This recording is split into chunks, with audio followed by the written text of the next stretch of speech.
విజయనగరం జిల్లా గజపతి నగరం ప్రజా దర్బార్లో మంత్రి కొండపల్లి శ్రీనివాస్ మాట్లాడుతూ వైసీపీ నాయకులు క్రెడిట్ చోరీ చేస్తున్నారని ఆరోపించారు. భోగాపురం విమానాశ్రయం, పెదనాపురం ఫ్లైఓవర్ ప్రాజెక్టులను తమ ప్రభుత్వమే తీసుకువచ్చిందని చెప్పారు. దత్తి రాజేరు మండలంలో మంచినీటి పథకాన్ని గత ప్రభుత్వం నిర్వీర్యం చేసిందని విమర్శించారు. త్రాగునీటి సమస్య పరిష్కారానికి 8 కోట్ల రూపాయలు మంజూరు చేసినట్లు తెలిపారు. ఈ కార్యక్రమంలో స్థానిక టీడీపీ నాయకులు పాల్గొన్నారు. వైకాపా నాయకులు వచ్చి క్రెడిట్ చోరీ చేస్తున్నారు. క్రెడిట్ చోరీ భోగాపురం మేమే కట్టాము, మోడపేట మేమే కట్టాము, మానవపురం హైవే మేమే చేసాము, రోడ్డు మేము గేట్ మేమే వేసాము. ఇలాగ క్రెడిట్ చోరీ చేస్తున్నారు. అది ఎక్కడైనా సమస్య ఉంటే సమస్యను పూర్తి స్థాయిలో క్షుణ్ణంగా పరిశీలించి దాన్ని కంప్లీట్ చేయడం జరిగింది. మానవపురం బ్రిడ్జ్ గత తెలుగుదేశం ప్రభుత్వంలో దాన్ని శాంక్షన్ ఇవ్వడం జరిగింది.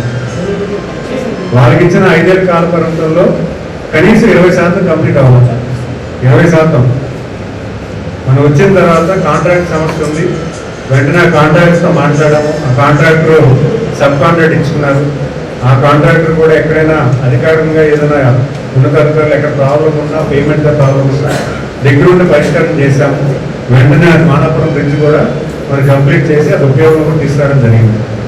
అలాగే నిన్న మొన్న ఓపెనింగ్స్ కూడా భోజరాజపురం కానీ, పీలింగాల వలస కానీ, లేదా బాపాయి వలస కానీ, ఇవన్నీ కూడా దీర్ఘకాలిక సమస్యలు.